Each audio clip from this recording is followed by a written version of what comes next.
need to have federal control over these lands. So now, we're losing more and more of those natural lands that we could go live on if the world ever got really crazy. Now they control them and can actually close the Grand Canyon, as has happened back in Carter or Clinton's time. But okay, on another camp, we have the whole idea that America's supposed to go down. So what you're going to find right now, I think it's Boyle is his name, is bringing about an International Crimes Commission against Cheney, Bush, Condoleezza Rice, and all of the people that were in charge of America back when we started this whole shock and awe. So they're being called up on international crimes commissions. Same thing that happened to the Nazis, right? When the Nuremberg trials. But what happened to the Nazis? All their scientists came over, started NASA, and Joseph Mengele went down to Paraguay and created a town full of twins, right? Yeah, that's right. You saw that? Yeah, absolutely. Okay, so George Bush now has bought 100,000 acres down in Paraguay, not too far from where Mengele's little town of twins is, that you can watch on National Geographic or Hulu if you want to see what we're talking about.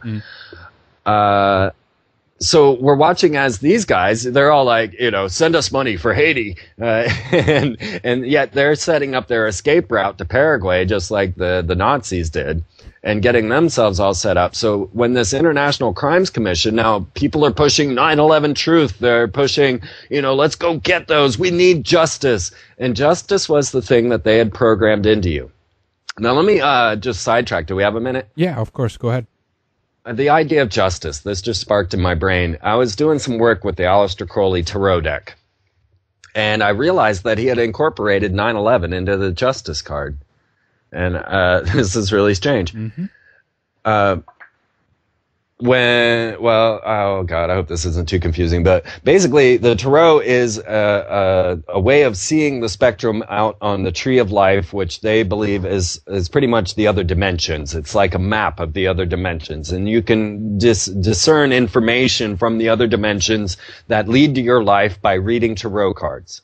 And each tarot card has a path in the major arcana, the major 22 cards, that are in the tree of life spectrum that they show with the 10 Sephirah. Each one of these has a Hebrew letter and a relationship card and a number. So this is where I get Navi as death lovers, because, yeah. Okay, so when Crowley made his deck, he had made contact with this Atlantean named Lam, and he had told him that he needed to replace 8 and 11. Now this is strength and justice. These are the two cards. 8 being strength and 11 being justice. And what he did is he switched the meaning of the two. So then 11 became strength and 8 became justice. But switching the numbers also switches the letter, the Hebrew letter applied to it. So 11 should be the number 30, but in Aleister Crowley's deck, it's 9. So then it becomes 9/11 on what should be justice, but then becomes strength. All right.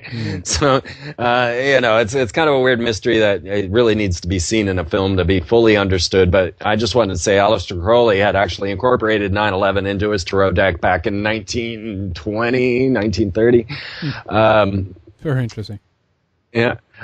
So what we see now is this International Crimes Commission. All of the truthers are pushing for, get these evil SOBs. Well, they were supposed to be evil SOBs. That's why I predicted W.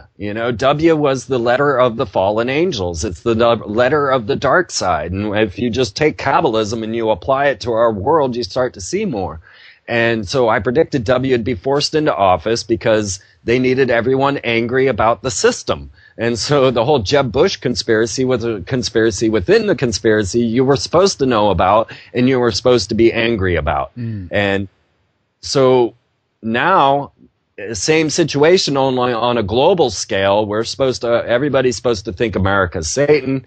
We're supposed to push for these international crime commissions. All the truthers are going to be screaming, yeah, bring them down. But this is the very act that they want. And this is the very movement they needed. And we're all going to stand behind it cheering, just like they said in Star Wars. This is how we end a democracy, not through screams, but through cheers, Cheers and applause. Yeah, exactly. Yeah. At the same time, do you feel then that the guilty should be, we should go after the guilty, so to speak, in one way, but you're saying that they're using our energy in terms of that for other purposes as well. That they're seeking now not only to bring down the guilty, they're seeking to bring down the system that enabled the guilty to come into power, America in this case. Right. I preach forgiveness. I'm sorry. I'm right there with Jesus. Forgiveness is the key. If we think they are guilty, we are guilty. The truth of the matter is that they are innocent of their crimes in one level, and that is that they were programmed. They are mind-controlled slaves. We are all, in some level, mind-controlled slaves, but these elite are even more so because they actually believe in all their BS.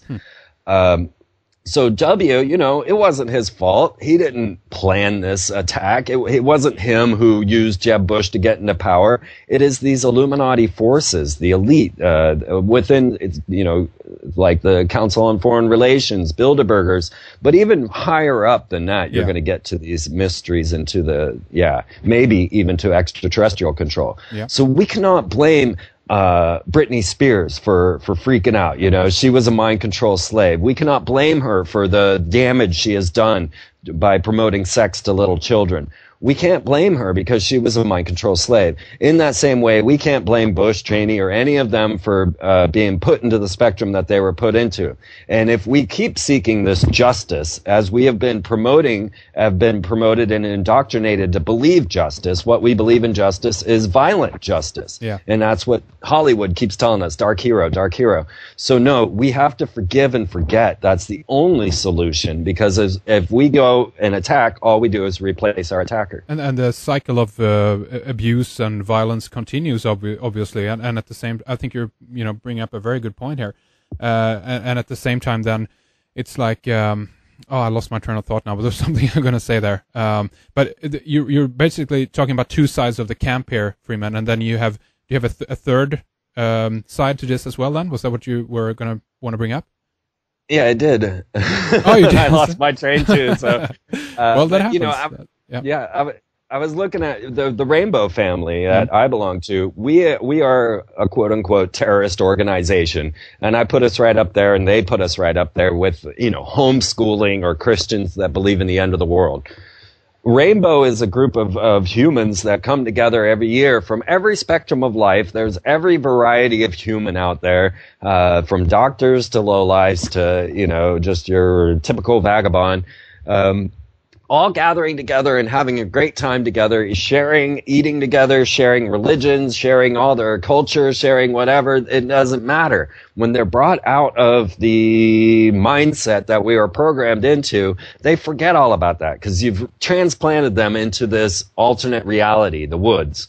And the woods then transforms into this reality where everybody works together and everything works just fine. And so what we find is that 99% of humanity is beautiful, loving, caring, nurturing beings that are just confused. And we are isolated and separated by money, by being placed into these homes that we can't afford, that we have to keep running on a treadmill to keep the house underneath us, when we could all of a sudden just be supporting life on planet Earth and everything would be going much better. The value system here is crap as well. I think that everyone should be able to have and buy and purchase a home as well. We are talking about these extremely overvalued houses. They slap a price tag on there, and in one sense people are forced, if nothing else, to buy and to take these loans in order to have somewhere to stay. So again, it's like we're living within this artificial constructed system as well, which just is, false when it comes to values of things and stuff and, things that we need and want to have, My house is over 100 years old. When is it going to be paid for? Yeah, well, exactly. Good point. Yeah. It just keeps on going up and up and up in value all the time. It's just, as you said, there misdirected anger, a lot of it too. And one thing I was reminded here again, that where I lost my track, also the importance of the participation then of the people in the system, the people who are signing up for the army, those who are holding the guns, pushing the buttons and programming the drones. There we have the same thing there. I mean, okay, in certain sense you can say that they are also in one way programmed by the system, but the responsibility there is to realize what you're doing and to take yourselves out of that. That's my point, Freeman. Yeah, exactly. And that is the force that everyone is concerned about. When they're talking about keeping their Second Amendment